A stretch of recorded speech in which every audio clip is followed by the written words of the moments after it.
to me, this current DOJ might be out on the street come January. Okay.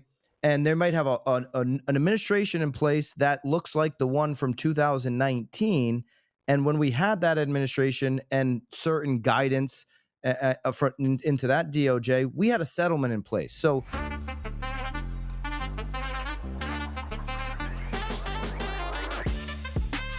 if you're not getting educated about local and national real estate market conditions and changes within the industry, which we have a lot of right now, you're doing yourself and your client base a disservice. This is the Knowledge Brokers Podcast. I'm Tom Toole, here with Byron Lazine and Lisa Chinatti. The band is back together. We got all three of us here, and there's a lot to talk about this week in these lazy, hazy days of summer. Byron and the team at Now Bam had an electric YouTube interview with the CEO of eXp, Leo Pareja. Love that. I listened to the whole thing twice to prepare for this. I have a lot of reaction to that. We've also got some interesting stuff to talk about around some of this election news. It's been a news-filled week with an assassination attempt and with the first time since 1968 where an candidate has dropped out of the race. And we're going to cover all that here on Knowledge Brokers. But before we get started, could you do us a favor and maybe subscribe? I know Byron likes that. Click on the bell for notifications. We'll keep you updated here. Byron, the interview with Leo. One, I think you did a great job. I also got to give Leo a lot of credit. I mean, he was on a family vacation and he's going from hotel to hotel to talk to you. I've got the first thing I want to bring up, and I want to get Lisa's reaction since you did the interview, was an amazing question you asked, where we're talking about sharing of commissions, broker to broker compensation, which is allowed as part of the NAR settlement. And you asked a question specifically saying, it sounds like your company's coming out and because of the Ricky Carruth post and some other things, that you're ready just to bend the knee to the DOJ and eliminate it entirely because that's what you think is coming. That's what you're anticipating coming. Lisa, what do you think about this? I mean, I've got some stuff here I'm going to share, but I thought that was the best question of the interview. Love that and want to dig in. Yeah, I thought that there was actually a lot of great stuff. So I too listened to it twice, including back on my drive in to work this morning, which is why I missed our call. So just a little bit of accountability to why I didn't have so much accountability.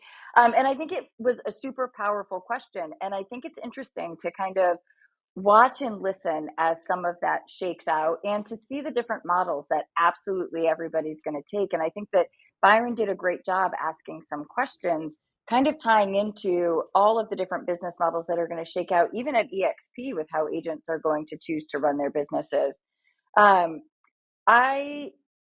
I'm on the fence. I'm going to be totally honest with what I think is the right thing to do. And I'm kind of reevaluating with my legal team. I have a meeting with them again mid next week to kind of chat about it.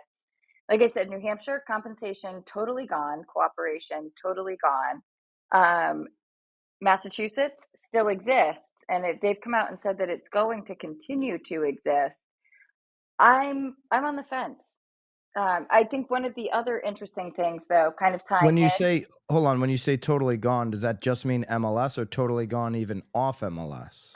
Totally gone on MLS. And I think we all agree on that. I mean, that's yeah. And so Leo was 100% correct that it does need to be written into the contracts, right? And we've actually received a lot of information from our attorneys about the way that it should be written into the contracts in order to, A, guarantee that the agent will be compensated, and then B, also to protect ourselves. And Leo had a great point. At some level, what we're being coached to do is in those contracts, what we're writing is subject to seller contributing X towards buyer agent compensation, whether it's a flat fee, a percentage, or whatever. But the kicker is that it's not being written in such a way that it's just to be paid. We're having to be very specific about the fact that it is coming from the seller, which I think kind of takes away the sharing of commission, which is kind of what Leo, not kind of, it's exactly what Leo has been saying throughout all of this. Yeah, and that's a huge distinction, and that's why I brought it up a number of times in the interview. There's a huge distinction between obviously what's going on off MLS and on MLS. So before I get to that, I do want to thank Leo. This is the first time I've done, anything online since we did the Wednesday live a couple days ago. A couple people asked me, "Hey, let's do another live on Thursday." I'm like, "Listen, you've got the explosive real word podcast on Tuesday. You know where I stand on that. You've got mine and Leo's conversation on Wednesday. I don't need to keep doing lives with people. There'll be more reactions like this platform here. And thankful for all the knowledge brokers out there that listen and subscribe to this channel. And again, this is the first time I've said anything, so I want to thank Leo. The fact that he understood the moment and said, "I want to get on here," called me from his vacation. He was 3 hours when him and I connected. I was in the office here in Connecticut, probably. I think it was earlier than 9 o'clock or just about 9 o'clock. So we're talking 6 a.m. vacation time. Our conversation went like this. He's like, "I've got all these text messages and emails with the link to from the Real Word Pod, which is released on Tuesdays." And he's like, "I want to get on and have a discussion with you." So I'm thinking he wants to get on the Real Word podcast. I said, "Great, let's get on." We record Real Word Tuesday mornings. It goes up, Tuesday afternoon. It's not live, but there's no edits to it or anything like that. He goes, "No, I want to get on today." I said, "Today? I thought you're in vacation on the West Coast." He's a nice little island off of California. That's how important it was to him. So I credit him for being willing to do that. A lot of the times you'll get these big publicly traded CEOs that want to run a million things through legal, and they want to see what questions you're going to ask them, and they really use that as to shield themselves from ever having to do anything. Wait, I got to do this before I do that. So they run around getting nothing done. Leo's credit was like, "I'm going to get something done right now." He came in knowing he's a smart guy. He came in knowing what he can say.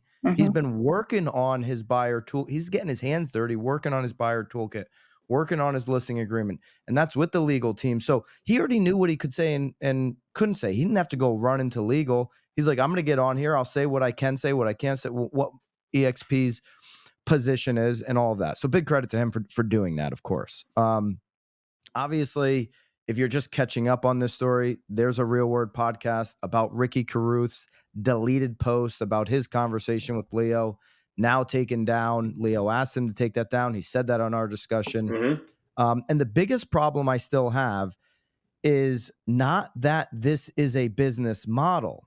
The big issue I have is that and Ricky and I at some point, hopefully next week, we'll be able to have our conversation, is that there are some positions being taken that this will be the only model, yet that is not the case. The only model being that there will be no broker to broker shared commissions, even though that is a protected activity in the NAR settlement as long as it's off MLS. Okay. And so, listen, eXp's position is pretty clear to me. They want to go and really kind of do what DOJ has said that they want, what DOJ wants, and they're going to kind of, I guess, lean into that. And they're also, Leo, at the same time is saying, "Hey, state by state, you're going to have different variances of the rule." I mean, I'll say this. I mean, how weak is NAR? Because really it does come down to what your state says. NAR went and saved their butts by doing this NAR settlement so that they can exist. But really, the rules are going to come down to your state. Okay. Now, the NAR settlement allows for broker to broker compensation to happen. Connecticut Connecticut Board of Realtors finally did their town hall last night. They have addendums, they have forms that specifically allow, that they've just released, for broker to broker compensation. Okay, the listing broker has paid this. This is what the buyer broker is going to be paid for. So they're following that thread of the NAR settlement. Some states aren't going to. So this will come down to a state by state situation. And then what is the business model on top of that? Okay, and some business models are going to take it to the point where there won't be any broker to broker compensation. Obviously, eXp is sitting in that bucket right now, based on the conversation that I had. And if else was interesting, I like your comments on this. If you were to get broker to broker compensation on the listing agreement, which I brought up with Leo on the screen when we had our conversation, if the seller was saying to you, I want to offer incentive to buyer agents because I believe in incentive, then his suggestion right now on their current brand new listing agreement would be go to section 21, additional terms and agreement, and writing it in. Now you'd have to be very particular on how you write that in to a contract, because now you're relying on agents. They've got 80,000 plus to pen in how they're going to articulate that. That would be a major concern for me. I mean, just having seen thousands of agreements, and some of the stuff in there is illegal. I mean, it's nuts. So have we seen how agents write things in? Because sometimes an agent might say, oh, how do you want me to write this? Right. And then the seller's like, or the sellers, they're signing it. Maybe they start writing in there. So Lisa, you're a broker. You got to be protective of what agents can do. Do you like that additional terms and conditions being the place where a seller can say, hey, I want to share, I want to offer, I want to do this? Would that be the place for you, or is that concerning? That's a little bit concerning to me.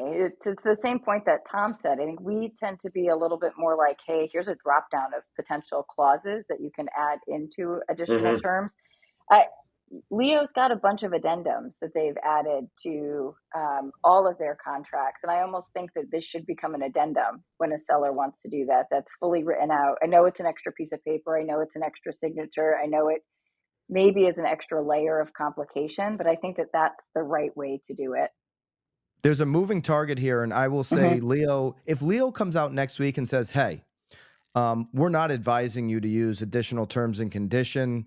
Right now, or a couple weeks ago when we released our form, that's where we thought the right place would be. I shared that on the live. This is a moving target. I wouldn't beat up Leo at all if he came out and said, for sure, we're actually going to create, to what Lisa's just said, we're going to create an addendum that makes this a little bit more clear. That's where we want agents to follow the addendum, so on and so forth. And I've said this on the Real World podcast for the last few weeks. Their buyer toolkit's the best of any brokerage I've ever seen. So, bringing this up and Ricky's deleted posts and me having the conversation with Leo was in no way, me jumping on eXp, because I've given them flowers for 2 weeks for having a buyer toolkit that's openly sourced, and that is really good. And I like their buyer contract, by the way. It's very simple. It's clear. Maybe some people think there's not enough in there or whatever, and you can debate that. I want to see everybody's. I've got I just had Las Vegas forms sent to me. I haven't had a chance to review them. I'm going to be talking about those on the Real World Pod coming up. I know, Tom, you've got some forms now from Bright MLS. I want to see everybody's forms. I want to look at how people are doing it. And this is a moving target. I want to make decisions that are going to be most impactful to my business, to my customers, to my clients, and what makes the most sense in obviously adherence to the state regulations that I got to deal with.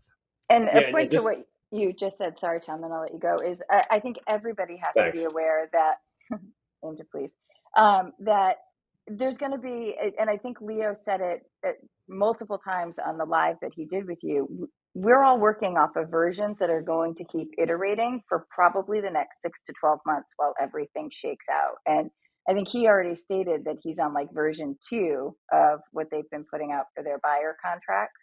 We're the same way within our company. We're on version 2 as well. And I think it's going to be, I think we all have to expect to see changes potentially every 30 days for the next couple of months while we get all of the different forms, to your point, Byron. I think that what's going to come out of it is a blending of the best pieces of a whole bunch of different forms that work for each of our individual businesses.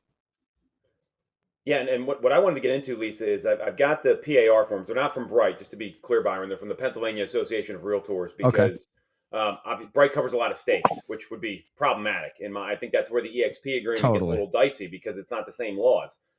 So Bright has in their listing contract under Section 6, cooperating compensation offered to broker working with buyer, and it's very clear.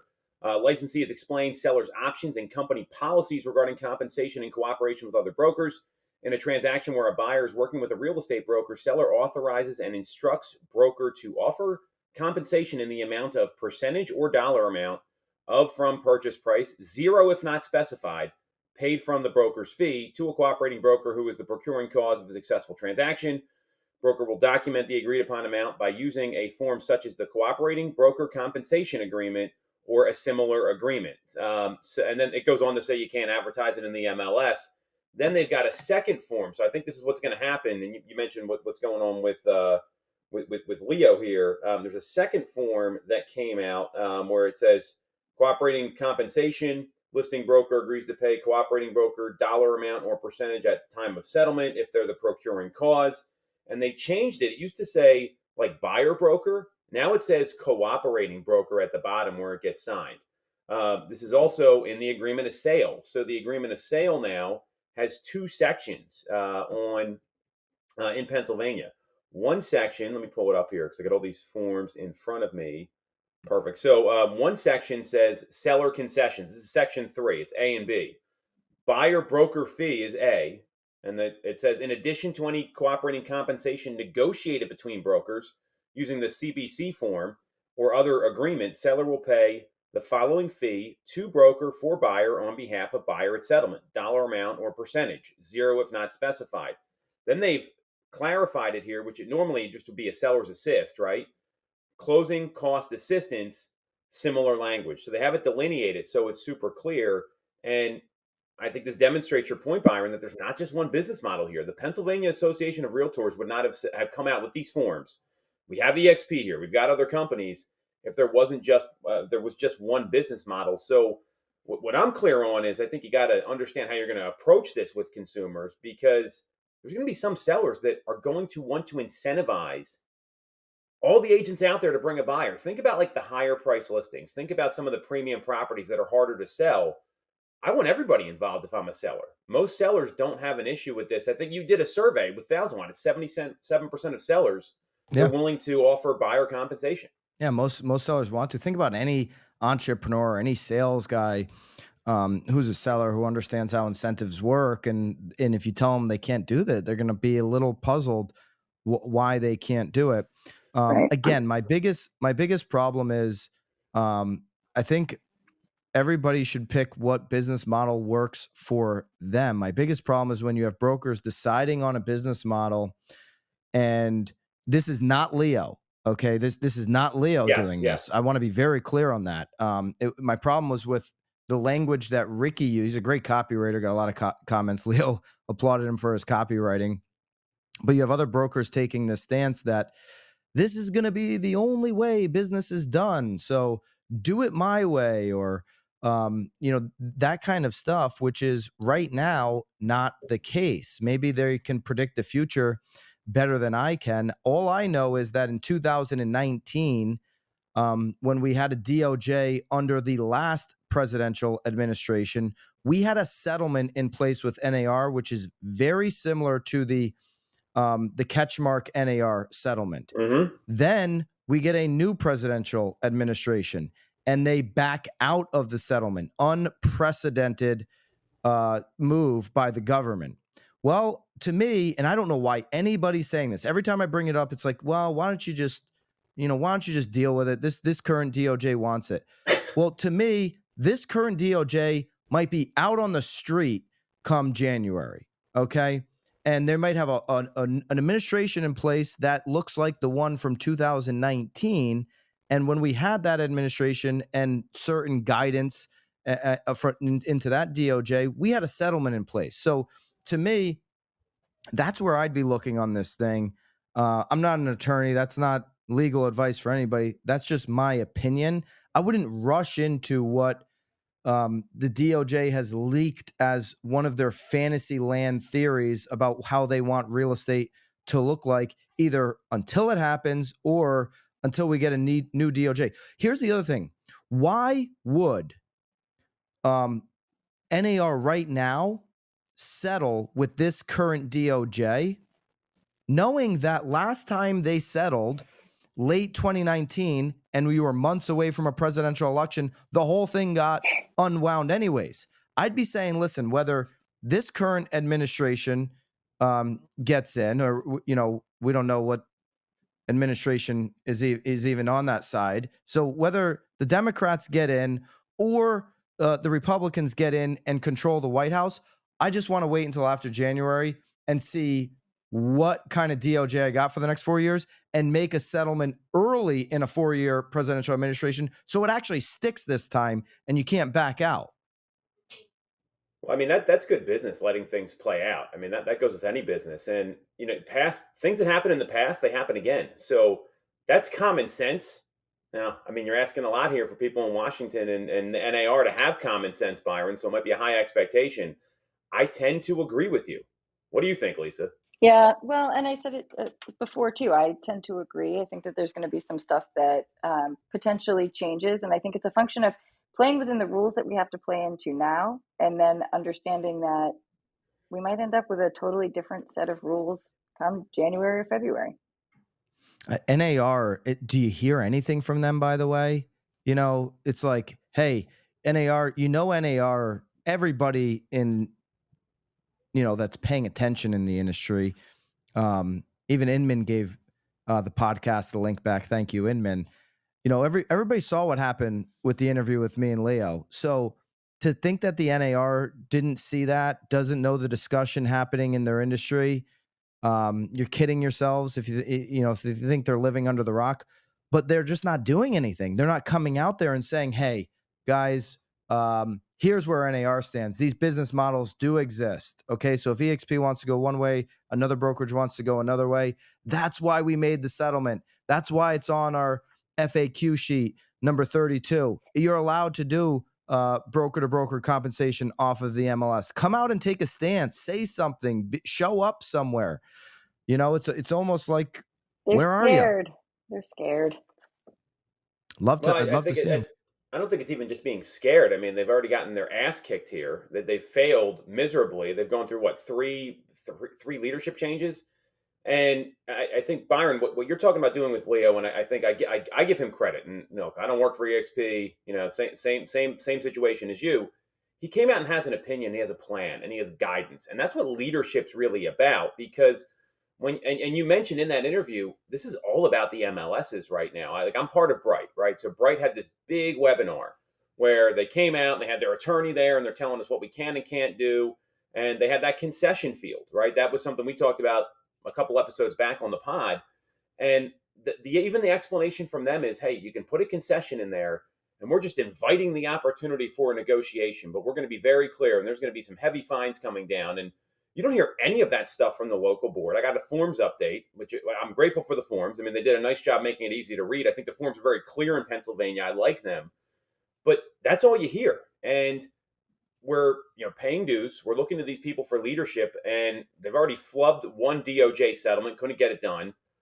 I couldn't agree with you more, and I don't think it's going to change. I mean, I think we're dealing with this, and this is and it's going to be leaders in the industry that really make this work more so than what we're going to get anything from NAR.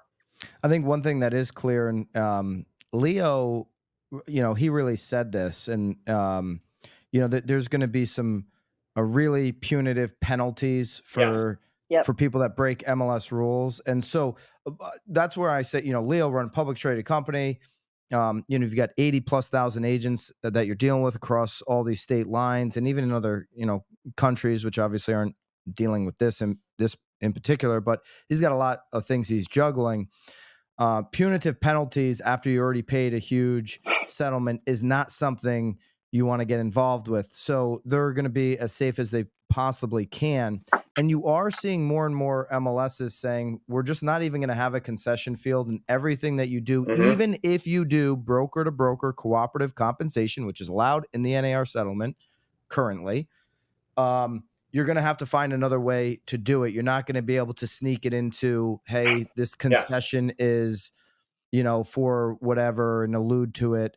And so that's going to create an opportunity for communication between brokers and agents to get real, clear on what that communication looks like, to advance that communication, to be better communicators with each other.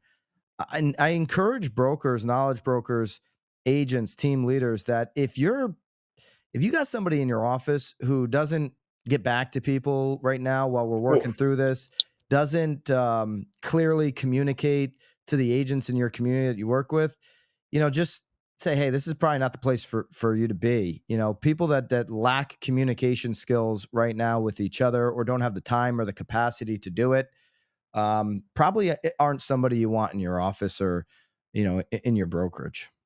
Well, think about like the unintended consequences here of this setup. Like this is stuff people don't think about, right? Lisa, we've talked about how to communicate broker to broker compensation. Yep. I think we've got some good ideas. It's been involved in that. We're in a number of group chats with team leaders around the country, some pretty influential people. I think we've all got the same kind of handle on what to do there. Yep, agree. And I was actually talking to Tom Toole Jr., the OG here, and the fourth.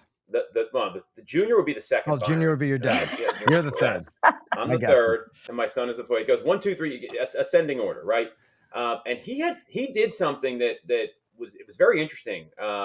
He handled thousands of new construction sales, and everyone's calling to get information, right? And he developed something called the New Construction Hotline, and it was a special number they would call with, here's all the recorded information.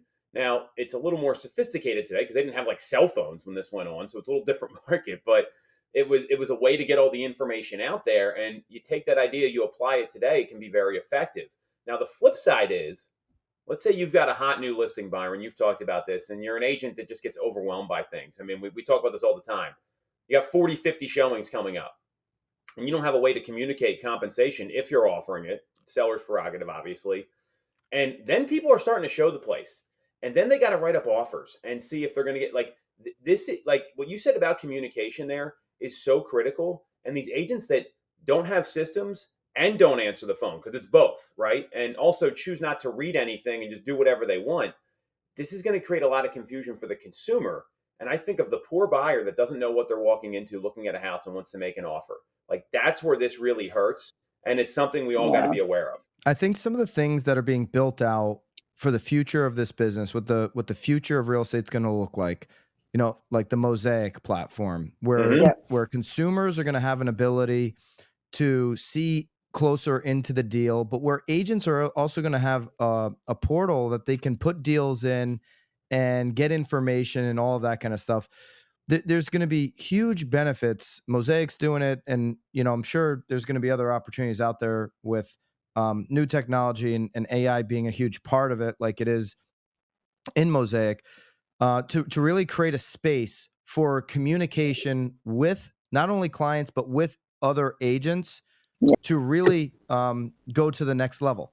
But while we're in this gray area, you're going to have to be, it's a contact sport. You're going to have to be a little bit old school. And yeah, your calls are probably going to increase by 100% per day as we're working through exactly what can and can't take place.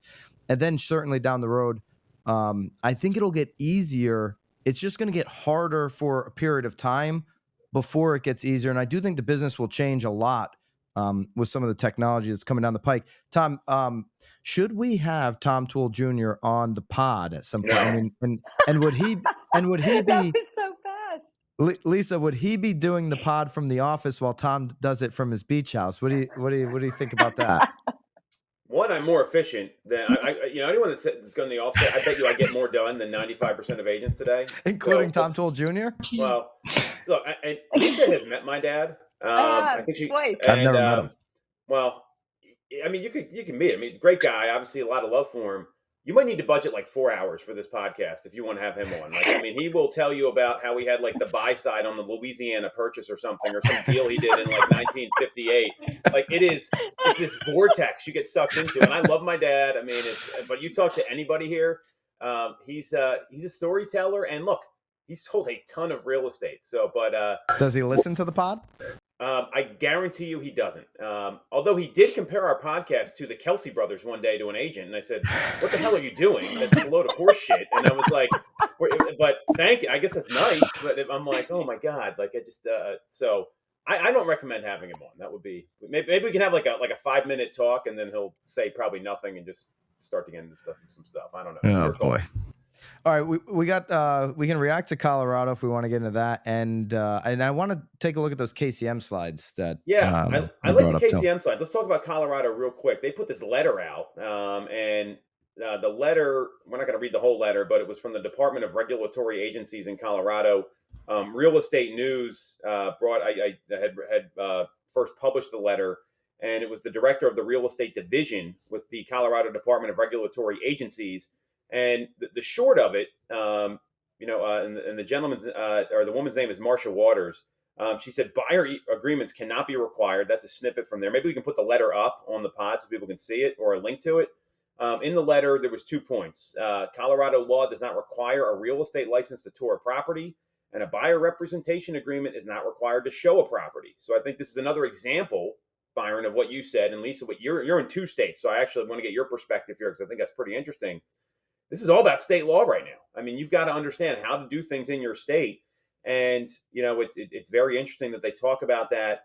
And they said here, requiring a consumer to sign a compensation agreement to view a property doesn't meet the criteria in the statute for when a broker is entitled to a commission, nor does it align with the performance of their licensed uniform duties.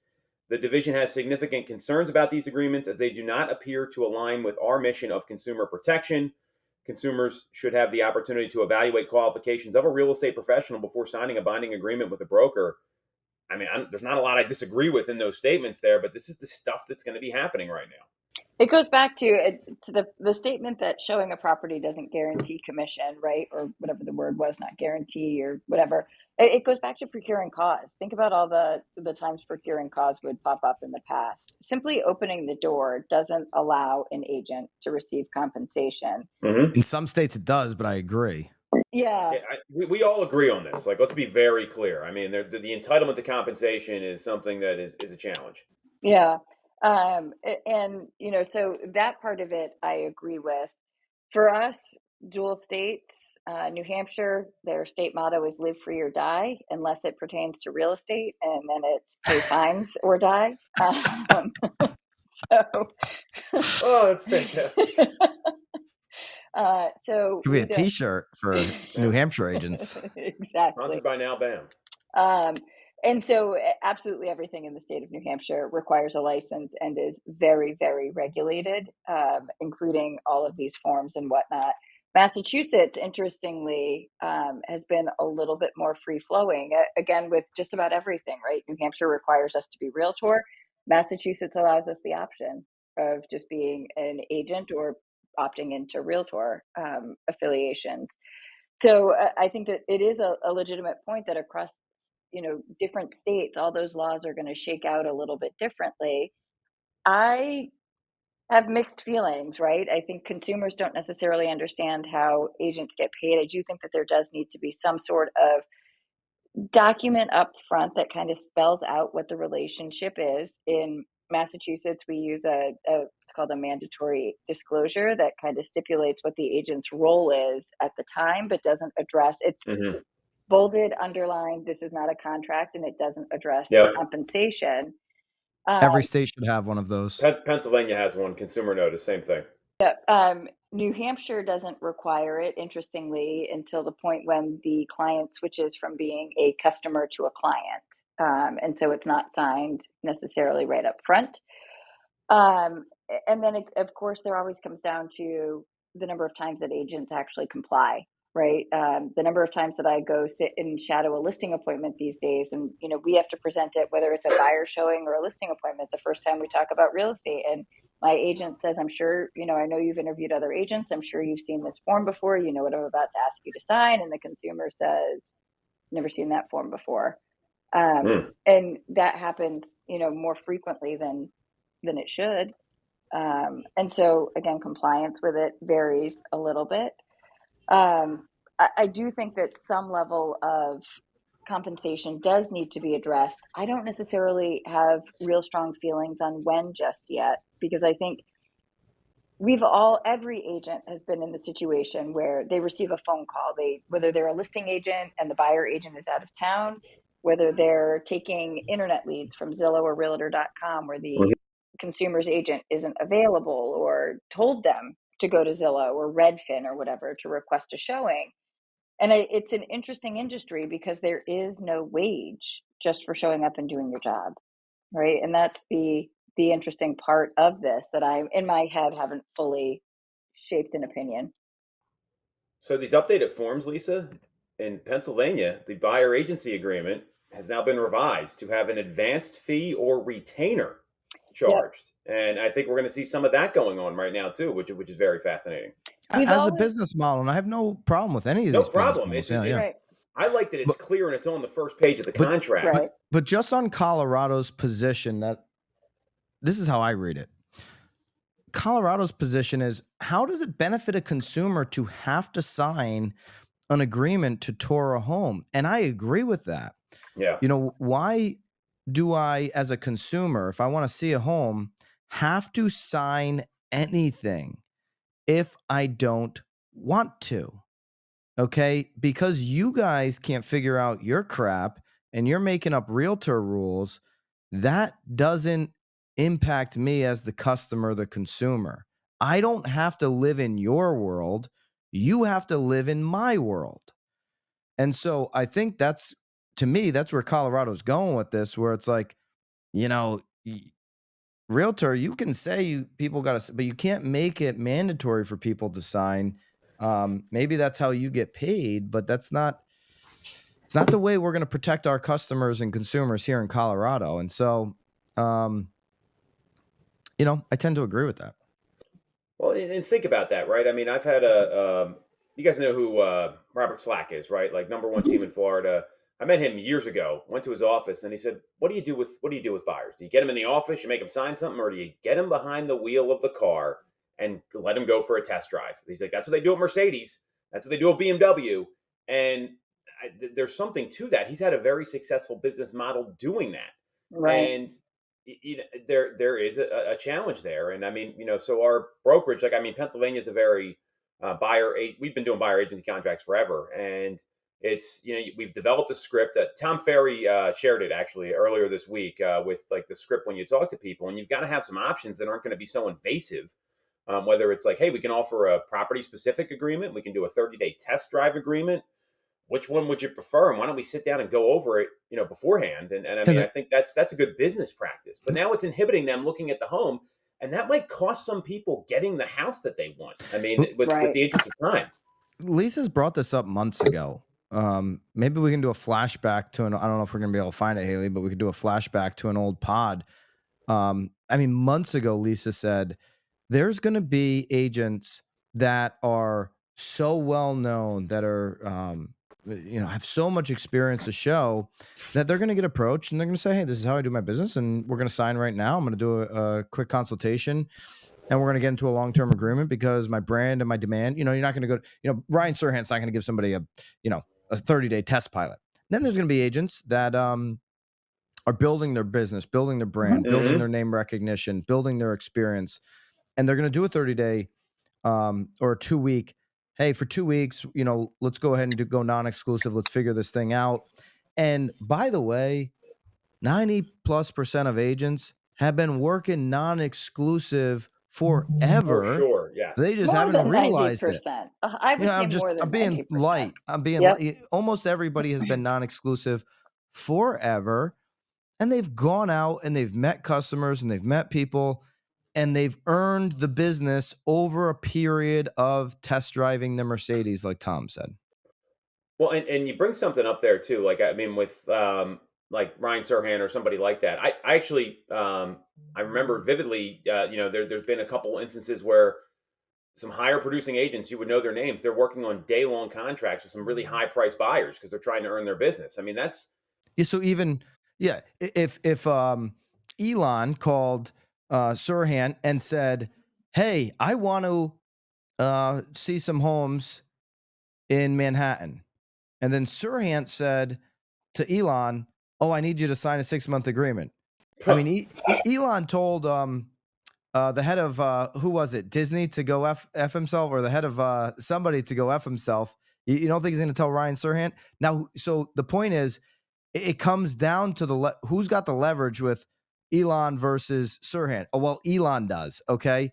So what's Serhant going to do in that case? hey, let's just go non-exclusive. Let me get you into these. Let me try to earn your business over this 24-hour tour while you're in Manhattan. Oh, absolutely. So yeah, even a Sirhan's going to do this. My point is, there are going to be times and places where, depending on how much business you have, how much experience you have, where you're going to say, this is, what I'm willing to negotiate with you. And there's going to be times and places where you go out and test it out. And ultimately, if consumers get the opportunity, to go with what model they want, that's a good thing. If they have multiple models to choose from, that's a good thing. And if they can, basically interview these agents to see which one they want, that's a great thing too. That's why I've said I think one of the biggest things that's going to come out of this is a lot of non-exclusive contracts where the agent is going to have to be the one who brings the buyer to the house, shows them that, like, it's not just waiting for the MLS alerts to do the job and hoping that the customer reaches out to you and says, hey, I got 5 new properties in my email this morning. I want to go see these 3. I think that, to your point, tools like Mosaic and some other ones that are suggesting properties that maybe aren't coming up in those automated searches and that are cueing the agents to kind of think outside the box are going to be big ways for agents to continue to earn business. I think consumers could have 2, 3, 4, 5 non-exclusive contracts signed where they're working with 2, 3, 4, or 5 different agents to potentially find the property. And the person who brings them the property is going to be the person who gets paid. By the way, commercial real estate has been like this for a very long time. This is nothing new in that discipline. So that's a great point, Lisa. Yeah. Anything else in Colorado, or no? We'll move on. I like the letter. I think it's good. I mean, I think there's some good stuff in there. Let's talk about this election stuff. So obviously the last week, the past 8-9 days. I mean, there was an 8-day period there where there was an assassination attempt, and for the first time since 1968, a presidential candidate dropped out of the election after 14 million people voted for this person. By the way, which is a whole other thing, and I'm starting to see that not so much the people that want to transact now, and I've sourced this to our team. I don't know what you two are seeing internally, that the people that are thinking about transacting like 3, 6, 12 months from now, they're starting to bring up the election. Now, I've been through this before, right? We've had some hotly contested elections during all of our careers. And KCM did a really nice job. So Keeping Current Matters, our friends over there, they did a really nice job about sharing data that can help consumers. So we're going to put these slides up here. And there's 2 things you could share. One is existing home prices went up 7 out of the last 8 presidential elections. I got a pop quiz for you. What year do you think the prices went down after the last 8 elections? What do you think? 2008. Ding, ding, ding, ding, ding. 2008 to 9 was the only year because it was a financial crisis. So if you're a knowledge broker, you can explain that. So that's tremendous work there, Byron. Good job. Yeah, that wasn't very hard.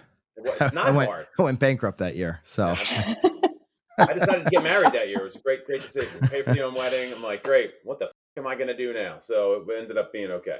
The other chart that they shared was home sales went up after 9 out of the last 11 presidential elections. Now, this one I find more interesting because it goes back all the way to 1980. So, I mean, you got a 44-year spread there. That's a significant amount of time. And really the only time home sales went down were in 1980 to 81 and 1988 to 1989. I'd love to tell you I know what the economy was like then, but I was not born and 7 years old. So I have no idea. I was watching like Thundercats or something probably.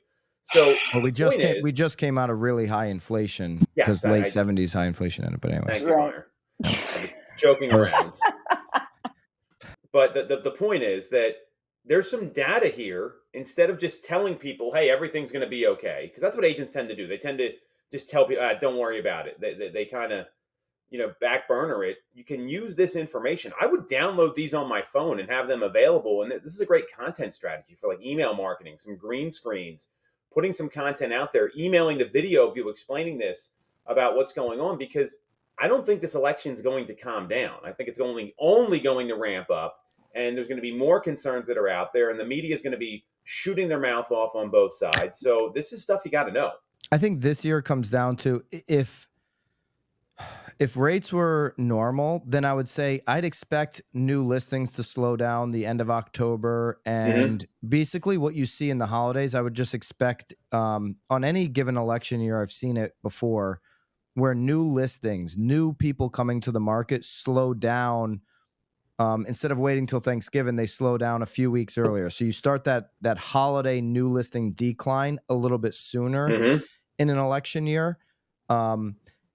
This year, though, because of where rates are, if we get that September Fed cut rate in the Fed cut in September, rather, which is right now priced in at 100%, which is crazy to think about. But if you get that and you actually get an interest rate that gets lower to 6, I could see new listings pop, kind of bucking the seasonal trend and bucking the presidential election fear and pause, because you got homeowners that are sitting on the sideline waiting for a certain rate So for much their pent up. buy. Yep. They're going to be able to come onto the market. And so I think everything that we're looking at in terms of, I'm just thinking about it from a new listing perspective, because new listings are going to drive also those more buyers off the market, because oftentimes those new listings are buyers. Everything is, to me, driven this year more so by interest rates than anything else. If the rate stays where it is, and I'm thinking about selling my house and I'm not getting around to it until late October, and the rates are still hovering just under 7, then yeah, I'm probably going to just wait till the spring, because maybe the rate's going to be lower. And so you'll see, that decline, and you can count that towards election, just making it easier to wait after that in the holidays, or you can just say, well, the rates are making it easy on them too. Agreed. What do you think, Lisa?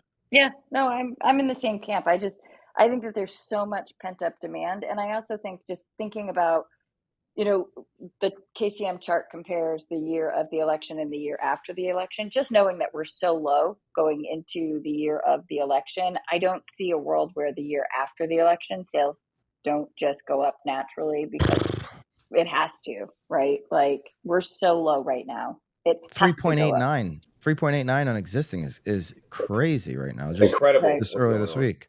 Right. So yeah, we're starting from the bottom. Go ahead, Tom. Survive until 25. We said that a long time ago, and I think that's what everyone's got to be looking at right now. And I am seeing the pent up demand, like in the trenches, start to pick up. Like Yeah. older people, like me, I don't say not older people, older leads I've been nurturing, right?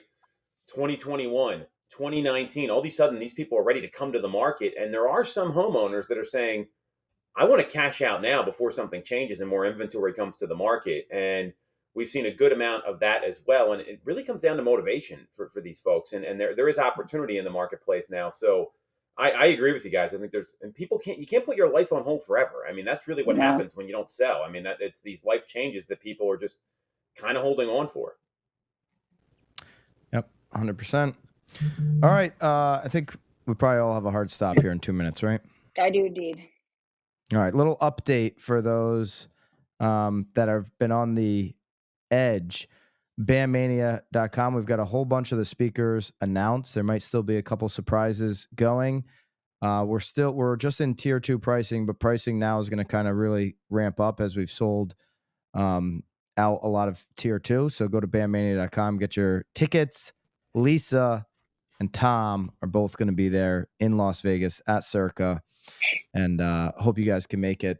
Opportunity is there for you to jump in, bandmania.com. We know that in 2024, your business operations will be more important than ever. Once I figured this out, my business was able to scale and take off. See, generating leads is one thing, but getting that deal across the finish line while keeping everyone happy is another story. Enter Mosaic, everything you need once a lead becomes a client. Mosaic picks up where CRMs leave off to streamline the client experience and maximize your productivity.